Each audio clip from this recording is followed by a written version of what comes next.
Hello, I'm Alex Pearson, and welcome to the Pet Health Unlocked podcast. And I am joined by our good friend, Dr. Keith Weingart.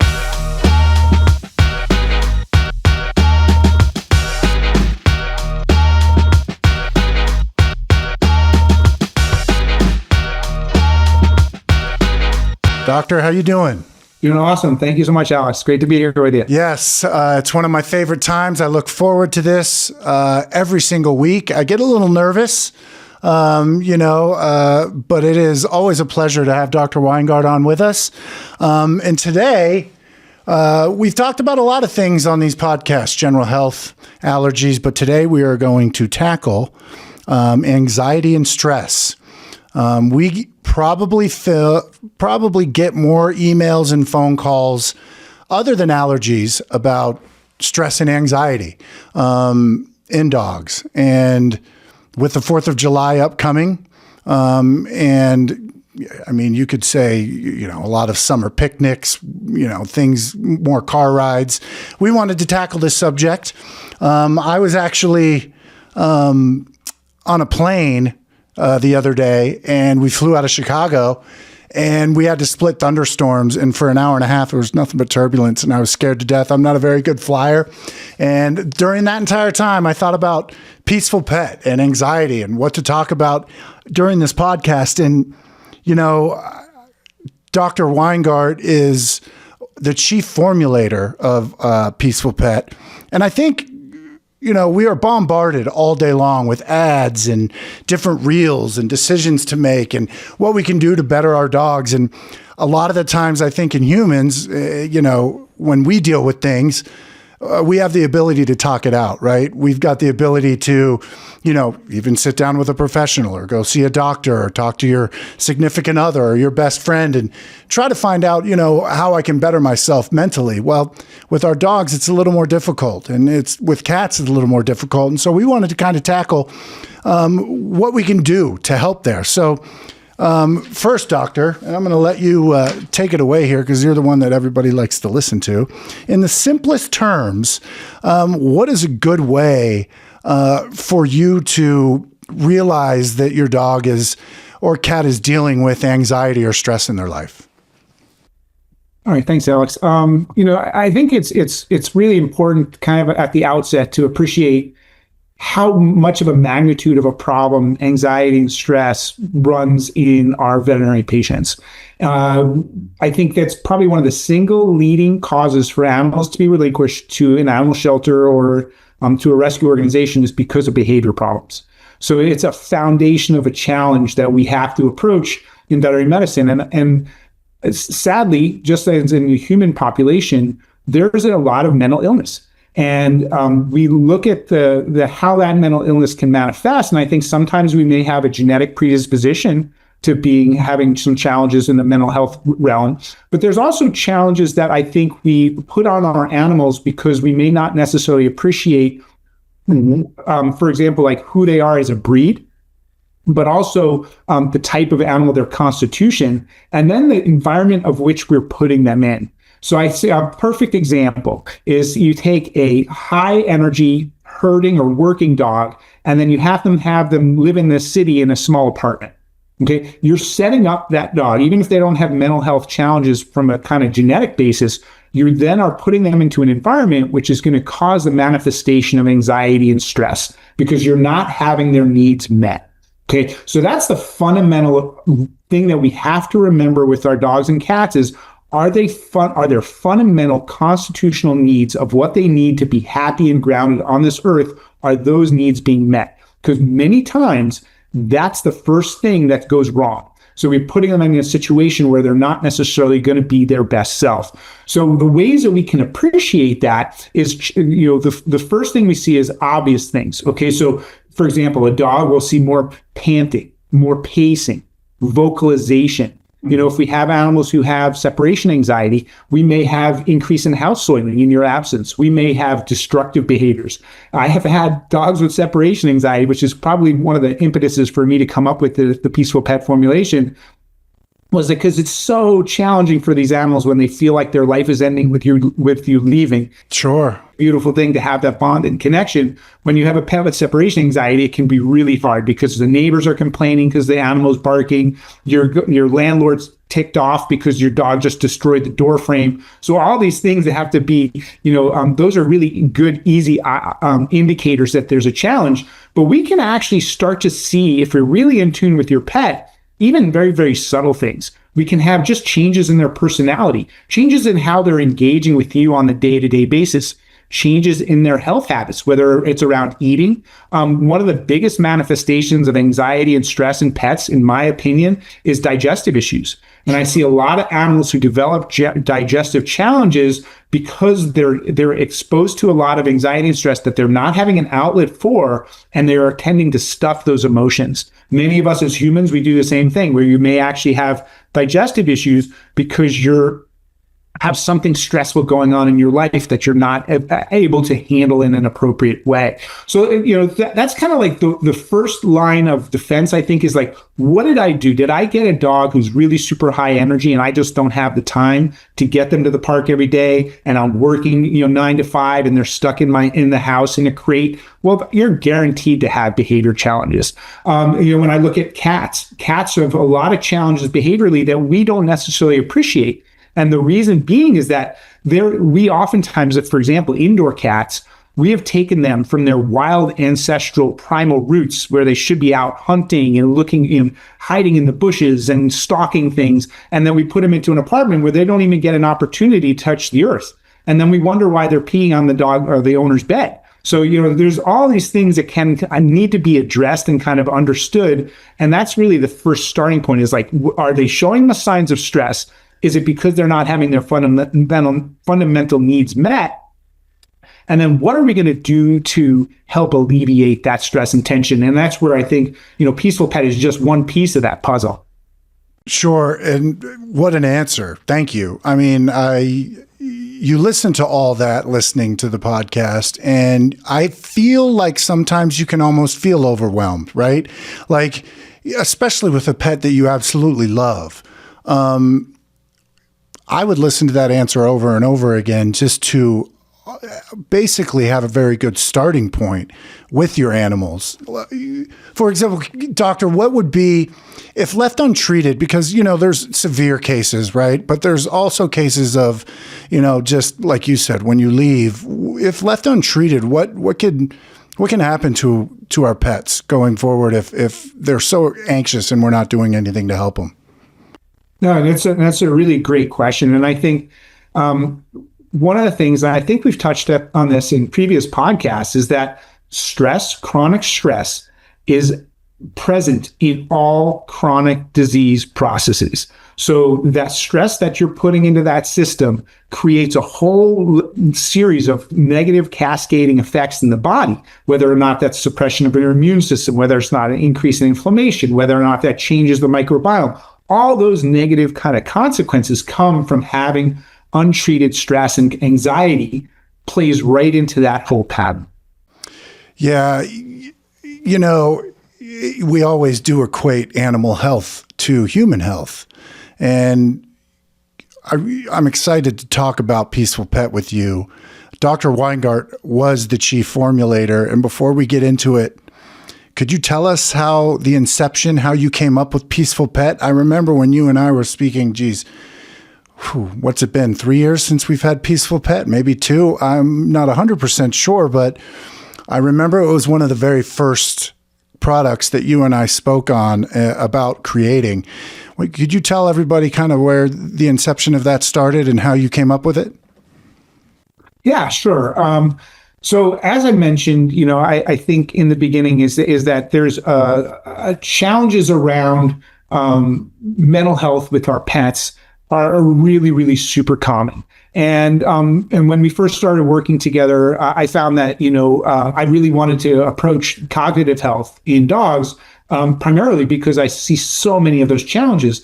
And right as an offshoot of that basic, imbalance is we have the anxiety and stress piece. So having a calming formula for pets is a really, really important thing. And I think, Thornvet, in its whole line of formulas didn't have that need met. So I think that the Peaceful Pet is a really, really helpful addition to the repertoire that we have in our product line.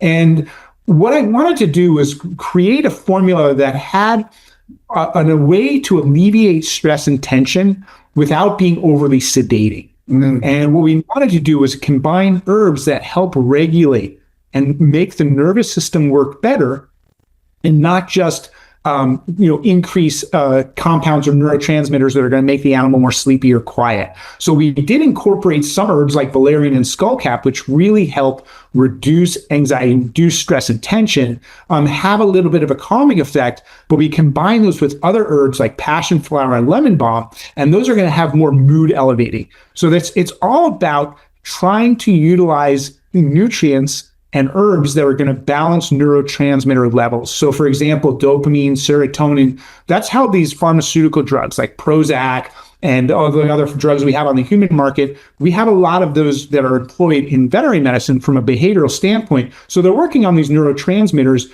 but very in a targeted way. Whereas we're trying to allow for the body to almost work in better concert and in harmony. By not really focusing on one neurotransmitter, it's trying to get the body to have the balance of neurotransmitters that allows for our pets to be the happiest and most grounded. So in addition to the herbs I mentioned, we used other compounds, like, for example, there's in our Peaceful Pet, there's a compound called Relora, which is an extract of two barks from different trees, magnolia and philodendron.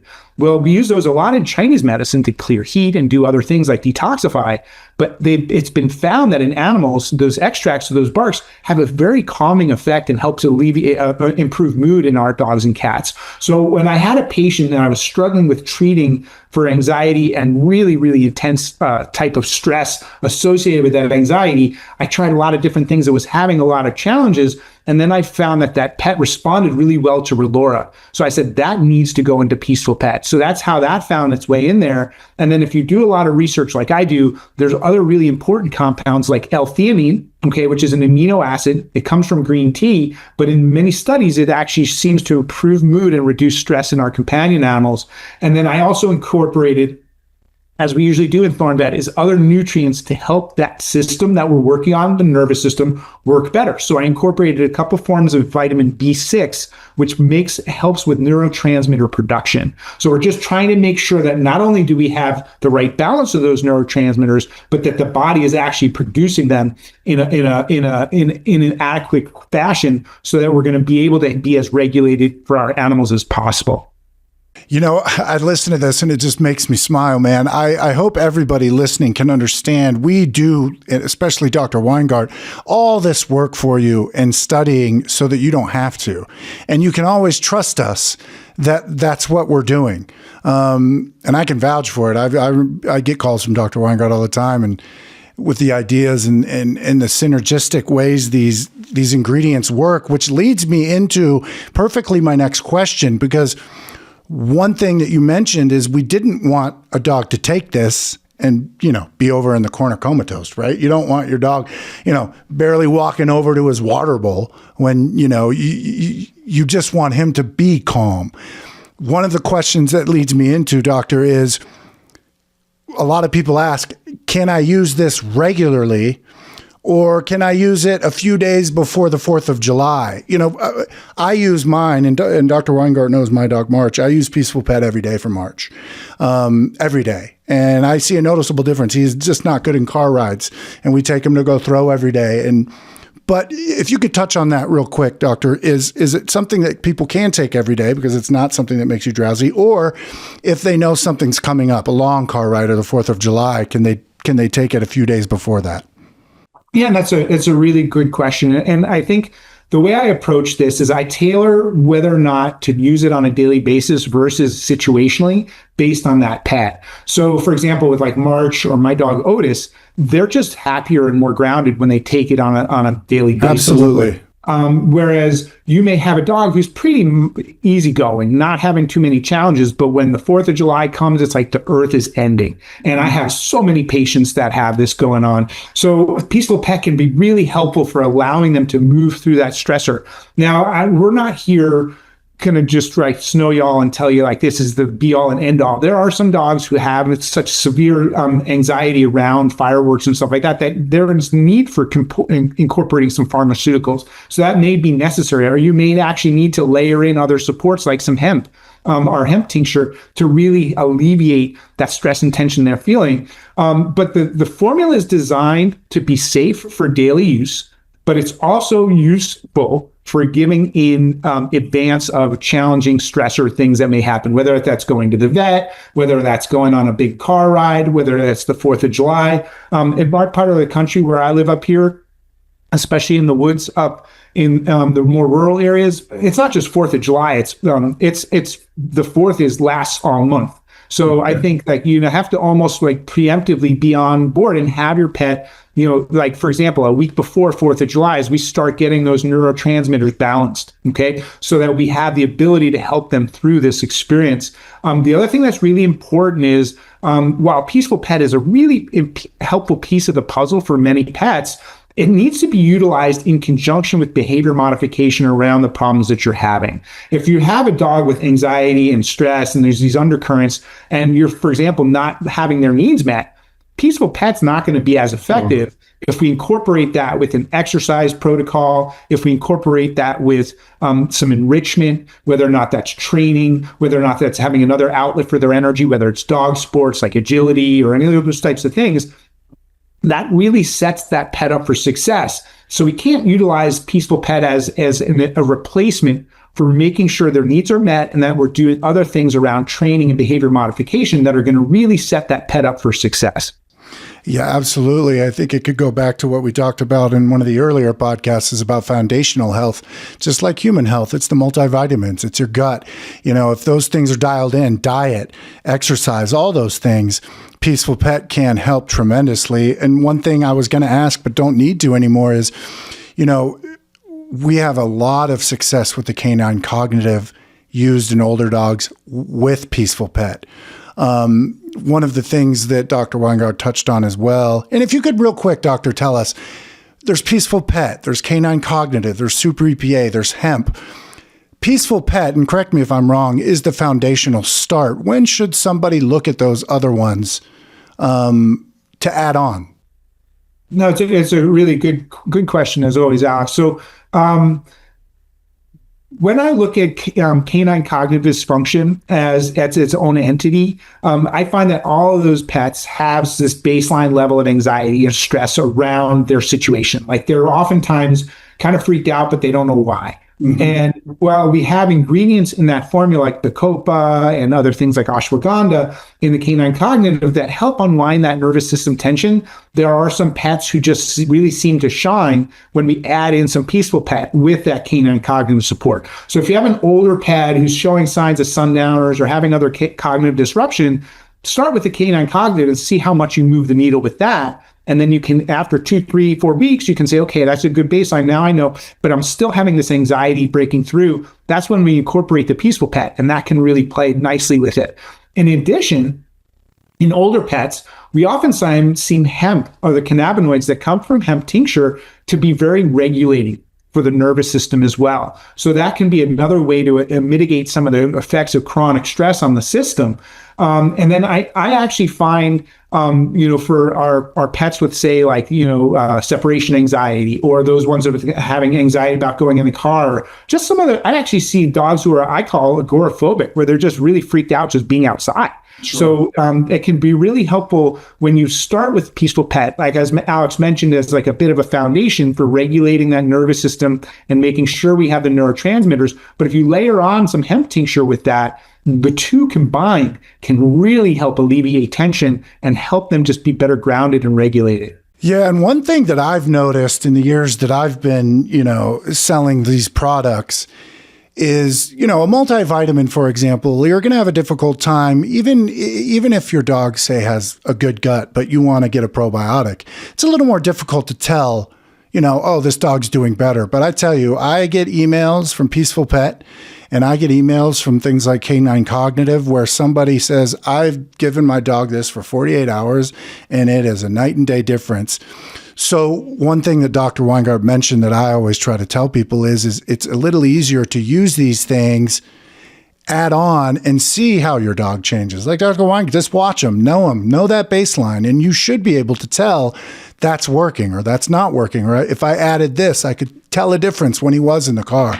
So, I think that we're always here to help, of course, and you can always call us, but just know your dog more than anything. And Dr. Weingart, is there, to finish this up, is there any advice you would give a pet parent that knows their dog is anxious? What would you tell them if you were standing with them in an elevator? So I guess what would be the first thing you told them to do to start tackling that problem? Before I do that, one thing I wanted to say in kind of like as a conclusion to what we were just talking about is that some animals amazingly respond, as you mentioned, within like 24, 48 hours. You're like, wow, this really works. Some animals, it may not be as profound a response. So I want people to realize it's not like giving them Prozac or giving them a drug or a sedative where you may give it to them in 12, 24 hours. They're like, okay, that's not necessarily what we're going to see in every pet. While some may can really, really resonate with it and you can see an improvement really quickly, some animals may take a little bit more time. So my recommendation is give yourself at least 2 to 4 weeks on these types of supports, especially with chronic stress. If an animal's been dealing with this stuff for a long time, sometimes it can take as long to get better as long as they've been unwell. So just have realistic expectations at the outset, okay? And then, and as in regards to the elevator conversation, which happens to me all the time, honestly, what I would look at is the first thing I say is your animal's needs being met? Okay. And what that means is, are they getting exercise? A tired dog is a good dog. All right. So if they're having their yayas out, which means like for some animals, like my dog, he needs to run in the woods for the day, or I need to go on a really long hike, or I need to do something to engage him. If I just take him on a 15-minute walk twice a day, I'm not going to have a very peaceful pet. So my first approach is like try to make sure that their needs are met, especially with cats. Like it's so underappreciated how much they need enrichment in their environment to really be happy. You need to create a dynamic indoors where they can hunt, where they can engage those natural primal instincts that allow for them to be happy. Otherwise, you're going to have a cat who's doing things you don't want him to do, whether it's destroying furniture or urinating on things, whatever the case may be. So you have to make sure we're trying to make their needs met. And if you're doing that work and they're still struggling, then you need to do something to help support them. And what a better addition than to try them on something like Peaceful Pet. Okay. In addition to that, we always make sure they're gut supported. We want to support the nervous system. So our Super EPA vet is a really helpful thing, but start with something simple. Okay. We know Peaceful Pet is very safe. It can be very effective. So start there. And then once you have that foundation laid down and you see what sort of resonance there is or not, then you can say, okay, what do I need to do in addition to that? And the other thing that's really important is always have your vet be on board with this. Okay, your veterinarian is going to bring a lot of experience to this dynamic that you need to utilize to best help you kind of set your pet up for success. And then, as always, as Alex mentioned, we're always here for you. Obviously a passion of mine. I really care for the pets. I care for them just like my own. And I think that goes with a lot of our customers at Thorn Vet is we want you to feel like we're caring for you like we care for our own pets. 100%. And, if you're ever caught on an elevator with Dr. Weingart, hit that emergency stop, break out your list of questions and pepper them. That's great, man. So we are, again, thankful to all our listeners and especially all our customers and veterinarians that listen to this. And it is always a pleasure for me to have Dr. Weingart on with us. We're going to wrap this up. But for those that are listening, we are going to record some question and answers in the next couple weeks with Dr. Weingart. So if you comment and have any questions at all, it could be about a personal issue with your pet or just something general, leave some comments for us and we'll try to answer them for you. Again, thank you, Dr. Weingart, for your time. And tell all your friends about Thorn Vet. subscribe to our channel, and pets are the best. Pets are the best. Thanks, Alex. All right.